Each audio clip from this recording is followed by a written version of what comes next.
বাবার আমার বন্ধুরা, আজকে ঐতিহ্যবাহী খান্দুরা পাক দরবার শরীফে 2 দিন ব্যাপী উরসে আউলিয়া মাহফিলে আমরা সকলে একত্রিত হয়েছি। বড় করে বলা যাবে কি আলহামদুলিল্লাহ।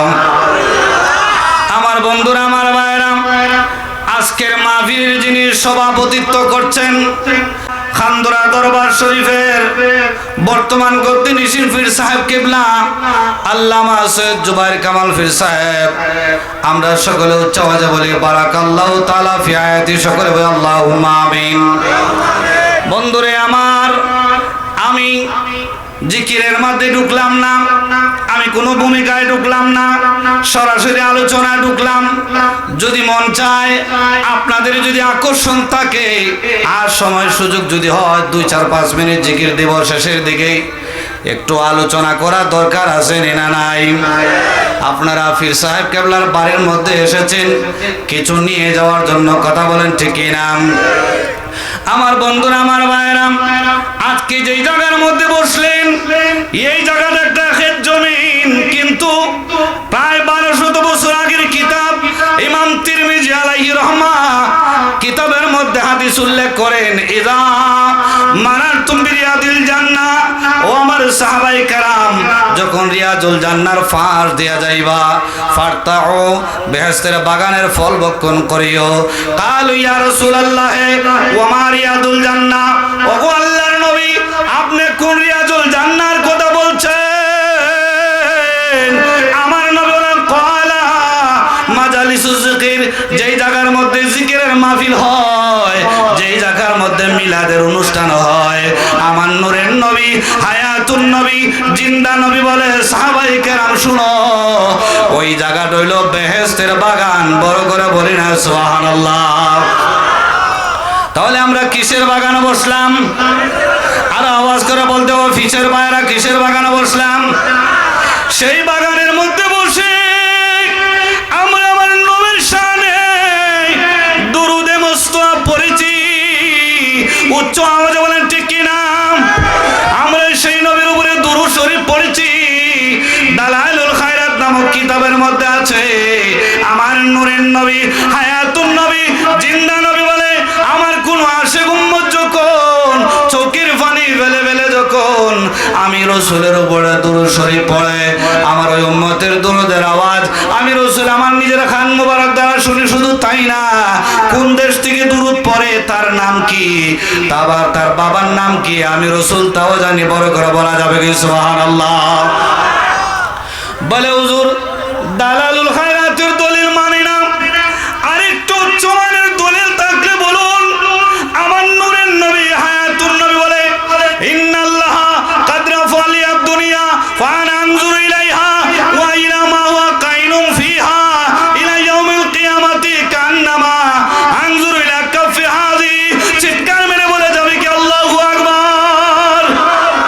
আমার নূরের নবী বলে, ইন্নাল্লাহা তাআলা, নিশ্চয় আল্লাহ তাআলা কাদ রাফা লিয়াদ দুনিয়া, এই যে বিশাল দুনিয়াটা আছে আল্লাহ আমার সামনে তুলে ধরেছেন। ফানা আনজুরু ইলাইহা, আমি রাসূল এখন থেকে দেখতেছি। ওয়া ইলা মা হুয়া কাইনুম ফিহা ইলা ইয়াউমিল কিয়ামাতি। ইয়া রাসূলুল্লাহ, নবী গো, মায়ার নবী, আপনি কতক্ষণ পর্যন্ত দেখবেন? আমার নূরের নবী বলে, ওয়া ইলা মা হুয়া কাইনুম ফিহা ইলা ইয়াউমিল কিয়ামাতি, আমি নবী এখন থেকে দেখতেছি, কিয়ামত পর্যন্ত দেখতে থাকবো। আরশে কি হবে, লামকানে কি হবে, ইল্লিনে কি হবে, সিজ্জিনে কি হবে, জাবারুতে কি হবে, লাহুতে কি হবে, মালাকুতে কি হবে, কাবা কাউসানে কি হবে, আরশে আজিমে কি হবে, জান্নাতে কি হবে, জাহান্নামে কি হবে, মিজানে কি হবে, ফুলসিরাতে কি হবে। ওয়াইলা মা ওয়া কাইনুম ফিহা ইলা ইয়াউমিল কিয়ামাতি কান্না আনজুর ইলা কাফি হাযি। আমি নূরের নবী, আমার হাতের তালু, দেখতে যেমন কোনো অসুবিধা হয় না। ও জগতের মানুষ শুনো, শুনো, আমি নূরের নবী এখন থেকে দেখতেছি, কিয়ামত পর্যন্ত আমার হাতের তালুর মতন দেখতে থাকবো। আল্লাহু আকবার, আল্লাহু আকবার। আমার বন্ধুরা, আমার ভাইরা, আমার নবী যদি হাতের তালুর মতন যদি কিয়ামত পর্যন্ত দেখতে পারে,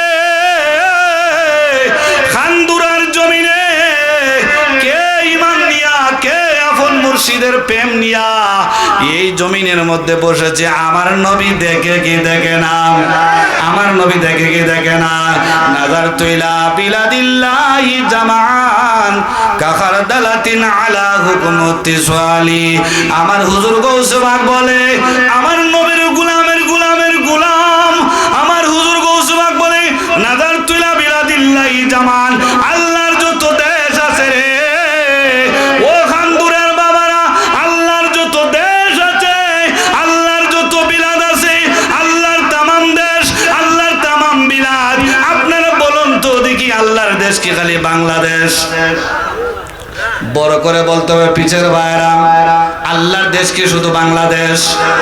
না না না, বাংলাদেশ নয়, India, Pakistan, Sri Lanka, America, Kuwait, Dubai, Saudi Arabia নয়, আল্লাহর যত দেশ আছে, আল্লাহর তামাম দেশ আমার গৌসবাদ শস্যর দানার মতন, রায়ের মতন দেখেন। আল্লাহু আকবার, আল্লাহু আকবার। আর আওয়াজ করে বলি ইয়া রাসূলুল্লাহ, আর আওয়াজ করে বলি ইয়া ওলি আল্লাহ।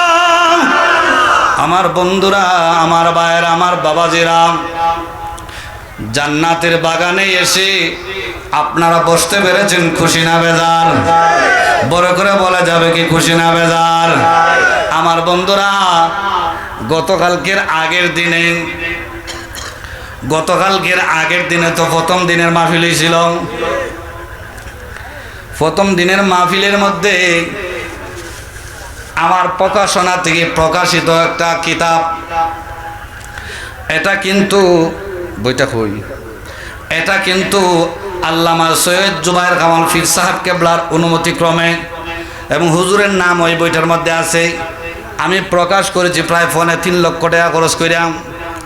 কিন্তু বইটা নিয়ে যখন আসলাম, এরপরে কিছু বই যাওয়ার পরে ভাবলাম যে বইটা নিয়ে চলে যাই, কিন্তু বিশ্বাস হুজুর বলেন না, আগামী মঙ্গলবারে যেহেতু আপনার আলোচনা আছে, বইটা আমার বাংলার মধ্যে রেখে দেন। আপনি যখন আলোচনা করবেন 2-4টা বই যদি যাইতে গেল না, নতবা বুধবারে নিয়ে যাবেন। কিন্তু একজনে কইল, হুজুর বইটা আপনি ফ্যান্ডেলের ভিতরে রেখে দিন, একটা তিরপাল দেখা চাইয়া। আমি বললাম না, ফ্যান্ডেলের ভিতরে রাখবো না। বলে কেন? ফিরসা হুজুর কইছে বাংলার ভিতরে রাখার জন্য। কথাটা কিন্তু গভীর মনে খেয়াল করবেন। আমি ফিরসাবকে বললাম, যখন রেখে দিব ফ্যান্ডেলের ভিতরে না, বাড়িতে নিয়ে যাব। বলেন আমার বাংলার ভিতরে আইনা রাখেন। কারণ আল্লাহর ওলিদের দূরদর্শিতার শক্তি কিন্তু অনেক দূরে। যদি ফ্যান্ডেলের ভিতরে আমি বইটা রাখতাম, আজকে কিন্তু সামান্য অল্প হইল বৃষ্টি হইছে, অল্প হইল বৃষ্টি হইছে, অন্য জায়গায় একটু বেশি হইছে, আমার ভিতরে একটা ফেরেশানি বিরাজ করলো না। আমি ফোনে 3 লক্ষ টাকার বই ফ্যান্ডেল রেখে আইছি, 1 ফোঁটা পানি পড়লে বইটা কিন্তু নষ্ট হয়ে যাবে, ঠিক কিনা? কিন্তু ফিরসা হুজুর কেবলার দুর্দর্শী শক্তি, তিনি বলেছেন ফ্যান্ডেল রাখবেন না, আমার বাংলায় রাখেন। আমি বাংলায় তুই গেছি। আজকে কিন্তু বৃষ্টিও কিছু হইছে, যদিও এখানে পানি বেশি লাগে নাই, লাগে না। যেই পরিমাণের বৃষ্টি হইছে, আমার বই ভিজতে কোনো অসুবিধা হইল না। নেই কথা কোন ঠিক কিনা? এটা কিন্তু ওনার জিন্দা কারামত, এটা আমার কাছে ওনার জিন্দা কারামত প্রকাশ হয়েছে। চিৎকার মারে বলা যাবে কি আল্লাহু আকবার? আমার বন্ধুরা, আমার ভাইয়েরা, ডাইনে যারা দাঁড়িয়ে আছেন, মেহেরবানি করে জান্নাতের বাগানে বসুন। আল্লাহ কি বসতে, যদি আমার পীর সাহেব কেবলা সৈয়দ জুবায়ের কামাল হুজুরে যদি মহব্বত করেন, ফ্যান্ডেলে ঢুকুন। আপনারা ফ্যান্ডেলে যদি বসেন, 1 ফোঁটা চোখের পানি যদি ফেলতে পারেন, ওই চোখের পানিটা আপনি পারেন নাজাতের কারণ হয়ে যাবে। চিৎকার মেরে বলে আল্লাহু আকবার। আমার বন্ধুরা, আমার ভাইয়েরা, বইটার কথা বলেই আমি আমার আলোচনার সামনে দিকে যাচ্ছি। এই বইটার নাম হইল জিকিরে এলাহি। বইটার নাম কি? জিকিরে এলাহি। এটার ভিতরে দোয়া দুরূদ থেকে শুরু কইরা ফিরসা হুজুরের নাম 2 জায়গায় আছে। মুরার বন্দের ঐতিহ্যবাহী সৈয়দ নাসিরউদ্দিন সিফাসালার বংশধর আওলাদে রসুল, এইভাবে উল্লেখ করে 2 জায়গায় ফিরসা হুজুরের নাম আছে। এই বইটার মধ্যে জিকির সম্পর্কে, দোয়ার মাহাত্ম্য, নিয়ম সম্পর্কে এক একটা অধ্যায় বলছি। সূচি যদি বলি 420টা, আমার 10 মিনিট লাগবে, বলে সূচি কইতই তে ওয়াজ যা করতেছে আমি গান যাইব সব বই পড়তেই। এরপরে আছে কতিপয় মাসনুন দোয়া। দোয়া বলতে আরবির উচ্চারণ বাংলাতে আছে, আবার অনুবাদ দেওয়া আছে। ঘরে ঢুকবার দোয়া, বাইরেবার দোয়া, খাইবার দোয়া, ঘুমাইবার দোয়া, রাস্তায় আটবার দোয়া, এক কথায় যত নিয়মের দোয়া আছে সুন্নি আকীদায়। আমরা সুন্নি না ওয়াহাবি? সুন্নি না ওয়াহাবি? আমরা সুন্নি আমলিয়াতের বই লাইব্রেরিতে খুঁজে দেখুন হঠাৎ পাইন। আমরা সুন্নিদের লিখিত আমলিয়াতের বই লাইব্রেরিতে গেলে পরে দেখবেন 100টা বই আতাইলে 2টা বই পাইতেন না। কারণ আমরা আমলিয়াতের বই, আমরা সাধারণ মানুষ যারা আছে ফিরের ওজিফা আদায় করতে গেলে তো একটা আমলিয়াতের বই দরকার, দরকার কি না? এই বইটার মধ্যে শুধু মাসুম দোয়া নয়, দুরূদ শরীফ, যত রকমের দুরূদ শরীফ আছে, এরপরে সূরা ইয়াসিন, কাহাফ, মুলক সহ বিভিন্ন সূরার ফজিলত দেওয়া আছে। এরপরে 2টি বরকতময় কাসিদা আছে। এরপরে বিভিন্ন নফল নামাজ আছে না নি, চাস্তের নামাজ, আওয়াবিনের নামাজ, শাকের নামাজ, যত ধরনের নফল নামাজ আছে এই নামাজের নিয়ম আছে। এরপরে আছে 11 শরীফ। আমরা 11 শরীফ পড়ি কি পড়ি না? আছে 11 শরীফ। এই বইটা ফিরসাহ হুজুরের নির্দেশে আমি এখানে আনছি এবং ছাপাইছি। এটা প্রত্যেকটা মুসলমানের ঘরে ঘরে একটা বই দরকার। আপনারা লাখ টাকা খরচ করিয়া, 50,000 খরচ করিয়া আপনারা ফিরসাহের বাড়ি তাইছেন না উরুসের মধ্যে, বাড়ির মধ্যে বউ বাচ্চার জন্য বই 600 টাকা গায়ের মূল্য, কিন্তু আমার সাবা খরচ, এটা ফিরসাহের নির্দেশ 300 টাকা, 50% স্যার, শুধু সাবার টাকা আসবো।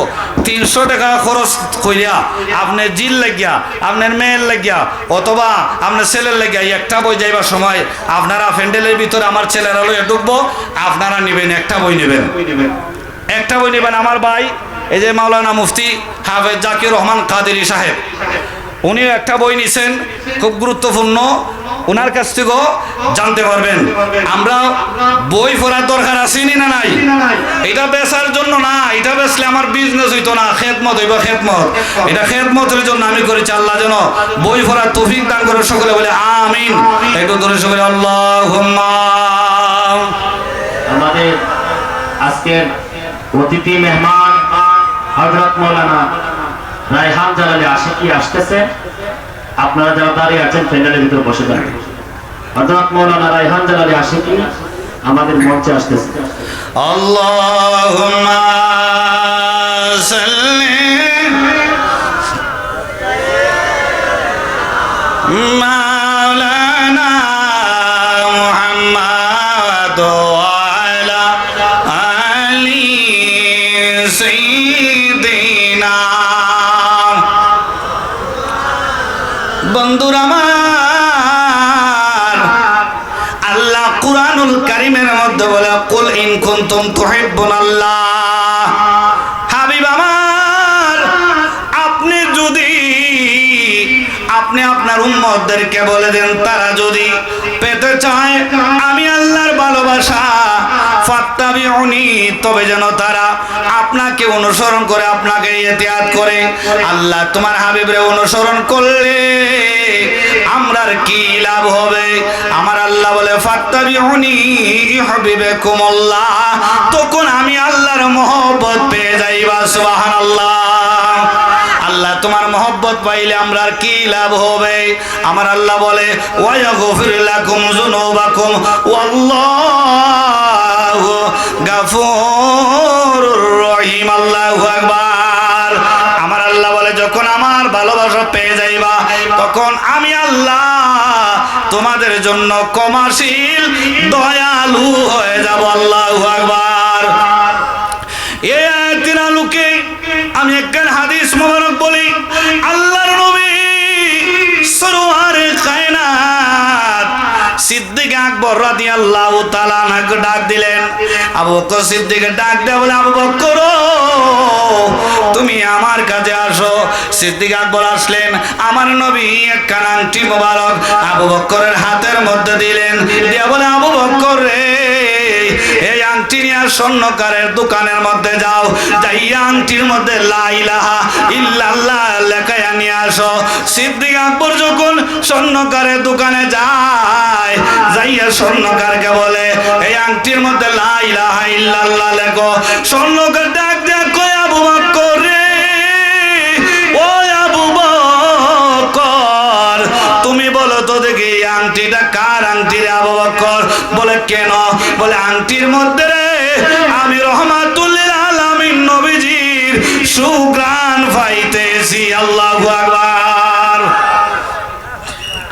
আপনারা কি বেজার হইতেছেন? আমার দিকে লক্ষ্য করুন, আমার দিকে, আমার বন্ধুরা, আমার ভাইয়েরা। এরপরে আবু বকর সিদ্দিক বলে, ও স্বর্ণকার, এই আংটি আমার দয়াল নবীজির আংটি মোবারক। ঠিক আছে, আংটির মধ্যে তুমি লা ইলাহা ইল্লাল্লাহ লেখো। স্বর্ণকার যখন লা ইলাহা ইল্লাল্লাহ লেখে রে বাবা, তখন আমার নবীর সাহাবী আবু বকর বলে, স্বর্ণকার রে, লা ইলাহা ইল্লাল্লাহ বুঝি তুমি লেখছো? বলে লেখছি। এ স্বর্ণকার, শুনো শুনো শুনো রে, লা ইলাহা ইল্লাল্লাহর সাথে মুহাম্মাদুর রাসূলুল্লাহ লেখো। আল্লাহু আকবার। নারে তাকবীর, নারে তাকবীর, নারে রিসালাত। রায়হান জালালী সাহেবের আগমন, রায়হান জালালী সাহেবের আগমন এই দরবারের পক্ষ থেকে। নারে তাকবীর। আমার বন্ধুরা, আমার ভাইয়েরা, এবার আল্লাহর নবীর সাহাবী হযরত ওমর বলেন, হযরত আবু বকর বলেন, ও স্বর্ণকার, আংটির মধ্যে মুহাম্মদুর রাসূলুল্লাহ লেখো। মুহাম্মদুর রাসূলুল্লাহ যখন লেখা হয়, আংটি নিয়ে আবু বকর সিদ্দিক আমার নবীর দরবারে আসেন। আমার নবীর দরবারে আসার পরে আমার নবীজি সিদ্দিক আকবরকে বলে, আবু বকর, আমি তো বলেছিলাম লা ইলাহা ইল্লাল্লাহ লেখার জন্য। ও আবু বকর, আংটির মধ্যে দিকে আমি দেখতেছি মুহাম্মদুর রাসূলুল্লাহ লেখা, আবু বকর সিদ্দিক লেখা। আবু বকর ডাক দিয়ে কই, নবী গো, ও মায়ার নবী, দয়ার নবী, আমি তো আপনার নাম, আপনি বলেছেন লা ইলাহা ইল্লাল্লাহ লিখতে, কিন্তু আমি আবু বকর আল্লাহর নামের পাশ থেকে আপনার নাম আলাদা হোক, এটা আমার কাছে ভালো লাগে না। কারণ আরশের মধ্যে আপনার আল্লাহর নামের সাথে আপনার নাম লেখা, উর্গিল মানদের চোখের পুতলিতে লেখা, আদম নবীর দুই স্কন্ধের মধ্যে লেখা, জান্নাতের চৌকাঠে চৌকাঠে লেখা, আজানের সাথে লা ইলাহা ইল্লাল্লাহর সাথে মুহাম্মদুর রাসূলুল্লাহ লেখা, একামতে আল্লাহর নামের সাথে আপনার নাম লেখা। ইয়া রাসূলুল্লাহ, ইয়া হাবিবাল্লাহ, নবী গো, আমি আবু বকর পারলাম না আপনার নাম থেকে, আল্লাহর নাম থেকে আপনার নাম আলাদা হোক। ইয়া রাসূলুল্লাহ, নবী গো, আমি আবু বকর ইচ্ছা করে আপনার নাম আমি আল্লাহর নামের সাথে লাগাইছি। আমার নবী ডাক দেয়া কয়, আবু বকর রে, আমার নামের সাথে আল্লাহর নামের সাথে আমার নাম লেখছো ভালো কথা, তোমার নাম কেমনে তুমি নিজে নিজে লেখলায়? আল্লাহ জিবরাইল রে কই, জিবরাইল রে, দেরি করা যাবে না, দেরি করা যাবে না, জলদি করে আমার বন্ধু নবীর কাছে যা, যাইয়া রে জিবরাইল, আমার নবীরে তুই এলান করে জানাইয়া দে যে আবু বকর আমি আল্লাহর নাম থেকে আমার বন্ধু নবীর নাম আলাদা হোক। আবু বকর চাইল না, আমি আল্লাহর কাছে গিয়ে ভালোবাসা কমতি আছে, আমি আল্লাহ আমার বন্ধুর নাম থেকে আবু বকরের নাম আলাদা হোক, এটা আমি আল্লাহ চাইলাম না।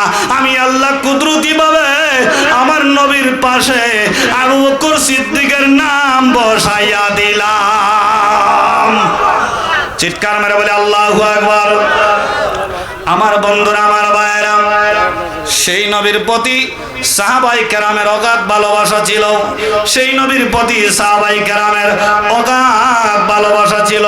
আমার বন্ধুরা, আমার ভাইয়েরা, আমার বাবাজিরা, আমার নবীর সাহাবায়ে কেরাম কেমন ভালোবাসতেন। ফতে মক্কা বিজয়ের পরে আমার নবী যখন মক্কা শরীফে ঢুকলেন, আমার বন্ধুরা, আমার ভাইয়েরা, নামাজের আজানের জন্য আল্লাহর নবী আবু বকর, আল্লাহর নবী হযরতে বেলাল রাদিয়াল্লাহু তাআলা আনহুকে বললেন, বেলাল যাও খানা খাবার ছাদের উপরে উঠো আজান দেওয়ার জন্য। বেলাল রাদিয়াল্লাহু তাআলা আনহু খানা খাবার ছাদের মধ্যে গেলেন, যাইয়া হযরতে বেলাল আমার নবীর দিকে তাকায় রইলেন। আমার নবী বলে, বেলাল আমার দিকে কেন তাকায় রইলা, কারণটা কি?